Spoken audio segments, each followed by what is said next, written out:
Bonjour mes chers élèves, continuons notre programme du deuxième partie de semestre 2 avec le chapitre 4 qui représente le dernier chapitre de cette partie. Le chapitre 4 traitera l'hérédité humaine. Ce chapitre constitue une introduction à la génétique en général et à la génétique humaine en particulier. On sait bien que chaque individu présente des caractères de l'espèce,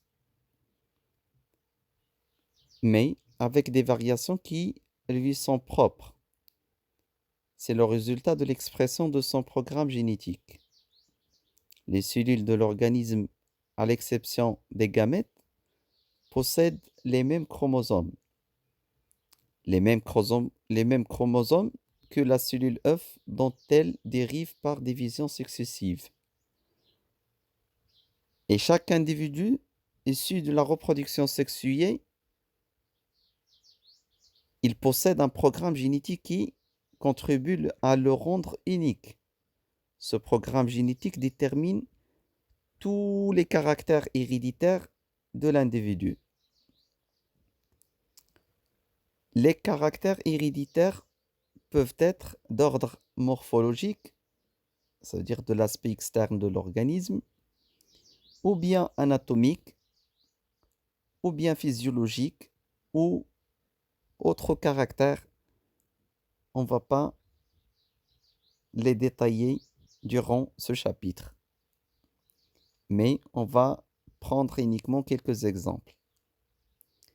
Donc, tous les êtres vivants ne se ressemblent pas, mais pourtant, tous les individus du même espèce et du même sexe possèdent les mêmes nombres et les mêmes chromosomes.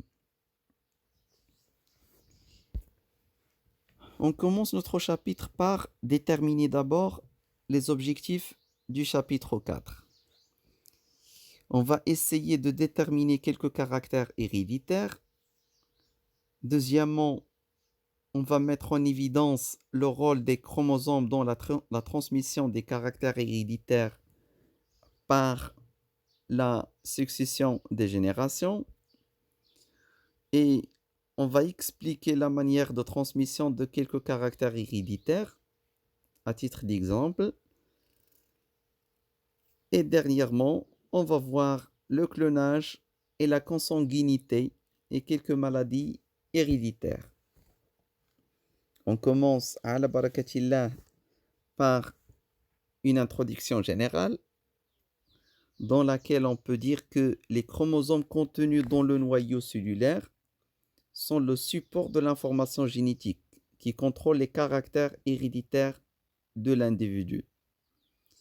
Le comportement des chromosomes au cours de la formation des gamètes et de la fécondation permet de suivre la transmission de certains caractères héréditaires d'une génération à l'autre.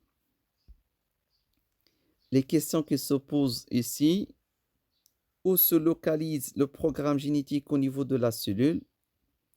Quelles sont les caractéristiques des chromosomes? Et quels sont les caractères héréditaires? Commençons d'abord par la localisation du programme génétique. Et lorsqu'on dit programme génétique, ça veut dire l'ensemble de l'information et toutes les informations génétiques de l'individu.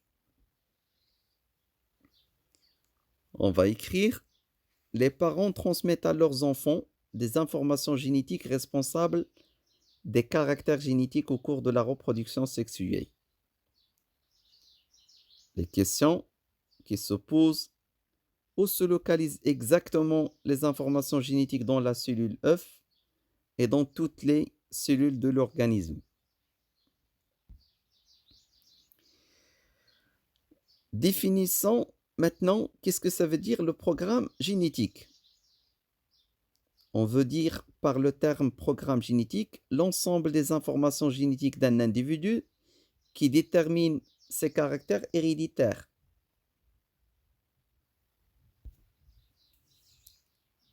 On écrit petit a en vert, une expérience de clonage. Et il faut coller le document 10 de la page 143. Dans cette expérience, représentée par ce document, on veut cloner l'animal A, brebis A. Donc, l'animal A, il participe dans ce processus par son noyau. Regardez. Donc, on a enlevé une cellule parmi toutes les cellules de cet animal. Et à partir de cette cellule, on a enlevé le noyau. Donc, l'animal A, il va participer uniquement par son noyau. Un autre animal, l'animal B. L'animal B, il participe uniquement par le cytoplasme. Donc, on a enlevé l'ovocyte de l'animal B et à partir de l'ovocyte, on a enlevé le noyau. On a enlevé le noyau pour avoir uniquement et pour garder le cytoplasme qui est représenté ici. Donc, on a injecté le noyau de l'animal qui provient de l'animal A dans le cytoplasme qui provient de l'animal B pour former une cellule. Donc, la cellule qu'on a obtenue, elle représente une cellule œuf. La cellule œuf, il se divise et il commence ses divisions cellulaires pour donner un embryon et par la suite un fœtus. Donc, les premières divisions cellulaires de la cellule œuf se fait in vitro.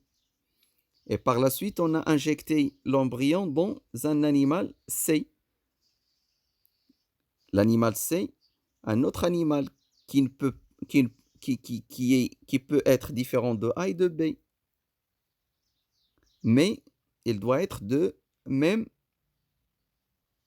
espèce. Ou bien une espèce proche. Pas nécessairement la même espèce. Et par la suite, on va avoir un nouveau individu qui ressemble à l'animal A. Qui ressemble à l'animal A. Donc, la figure numéro 1, il représente naissance de la brebis Dolly par la technique du clonage. Donc, cette expérience, elle est très connue et elle représente la première expérience qui a été faite dans ce domaine de clonage. Al-Anza Dolly.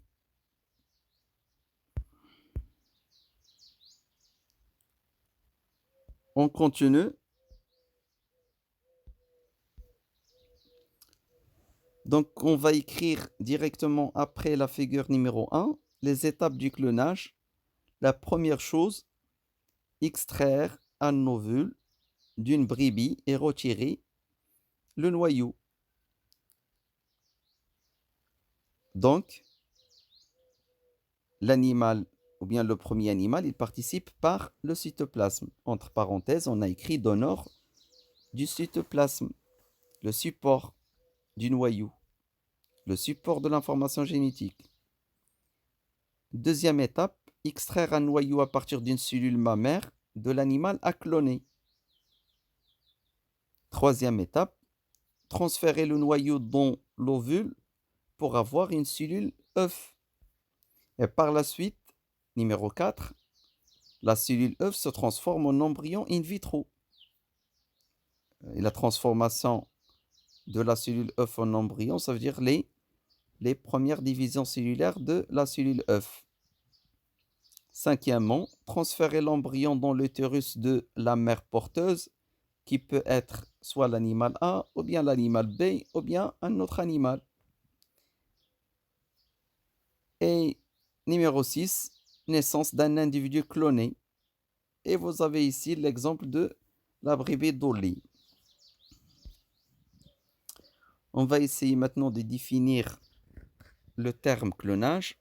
C'est un processus qui permet d'obtenir plusieurs individus qui sont des sortes de copies génétiques identiques à un être vivant initial.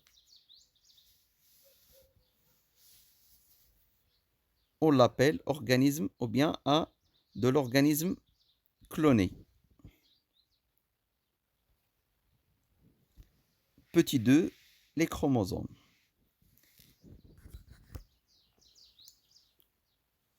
On va essayer maintenant de déterminer la nature des chromosomes et l'emplacement de ces chromosomes. Vous collez le document 5 de la page 139. Donc le document représente la localisation du programme génétique dans la cellule. On va essayer de mieux expliquer cette figure. Vous avez ici un animal qui est une vache. Sur une vache à robe noire et blanche avec des couleurs tachetées. On a pris des cellules à partir de l'animal, bien de la vache, de couleur tachetée. Et on a enlevé les noyaux jusqu'à maintenant. On ne sait pas où se trouve l'information génétique. Où se trouve l'information génétique? Comme hypothèse, on peut dire que peut-être l'information génétique se localise dans le noyau. Ou bien l'information génétique se trouve dans le cytoplasme, ou bien même dans la membrane cytoplasmique. Et pour répondre, ou bien pour vérifier toutes ces hypothèses, on va mettre en évidence cette expérience. Donc, à partir de la vache avec des taches noires et blanches, on a pris des cellules et on a enlevé les noyaux. On a pris une deuxième vache qui va nous donner un ovule. Mais regardez, la deuxième vache, elle est de couleur rouge. On a enlevé le noyau pour avoir uniquement le cytoplasme. Donc, l'animal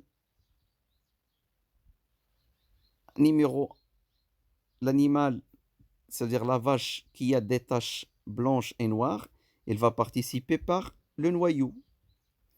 Et la vache rouge, elle va participer par le cytoplasme.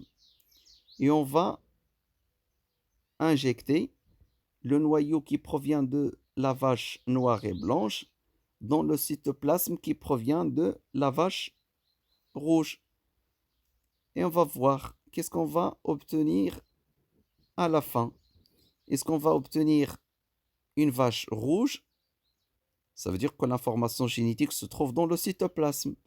Ou bien, on va avoir une vache avec des taches noires et blanches et on va dire que l'information génétique se trouve dans le noyau.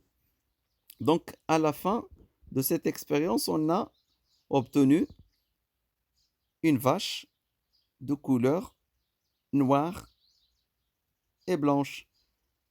Et comme conclusion, on a dit que la localisation des programmes génétiques dans la cellule, ou bien l'information génétique se trouve dans le noyau.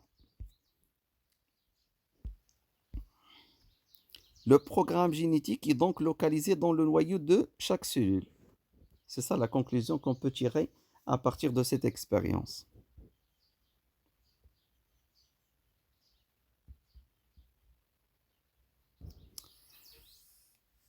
On va coller maintenant le document 6 de la page 141.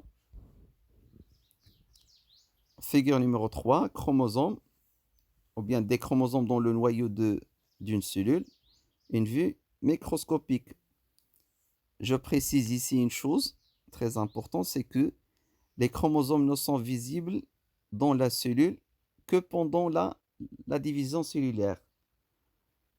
Vous allez étudier en tronc commun les étapes et les différentes étapes de la division cellulaire. On va commencer par légender la figure. Vous avez ici la membrane cytoplasmique,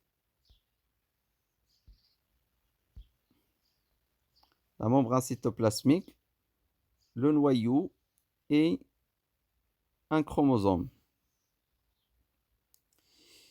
Et dans la case ici, vous pouvez dessiner, s'il vous plaît, un chromosome. Donc, et vous écrivez comme titre structure d'un chromosome. Dans la structure d'un chromosome, vous avez deux bras courts et bras longs. Et le chromosome, il est formé à partir de deux chromatides. Et lorsqu'on dit chromatide, attendez, ça c'est un chromatide. Ça c'est un chromatide. Et ça, c'est un autre chromatide. Et les deux chromatides sont fixés à partir d'un centromère, la partie par laquelle sont liés les deux chromatides. Donc on peut écrire après cette figure, les chromosomes sont les supports de l'information génétique et elles sont présentes dans le noyau de la cellule. Définissons qu'est-ce que ça veut dire le chromosome. Les chromosomes, ce sont des filaments contenus dans le noyau de la cellule, faciles à colorer et à observer lors de la division cellulaire. Le premier bilan, on peut dire, les individus obtenus par la technique du clonage portent les caractères héréditaires de l'organisme cloné, qui a participé par son noyau, et le programme génétique se trouve dans le noyau de la cellule sous forme de chromosomes. S'il vous plaît, sous forme avec S-O-U-S et non pas S-E. Sous forme des chromosomes, ici, à corriger ce mot. Sous forme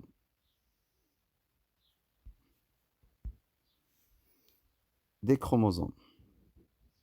Et on passe maintenant à la deuxième partie, les chromosomes humains. Et vous écrivez l'introduction. Toutes les cellules animales et végétales contiennent des chromosomes dans leur noyau. Les questions qui se posent. Quelles sont les caractéristiques des chromosomes humains? Les chromosomes sont-ils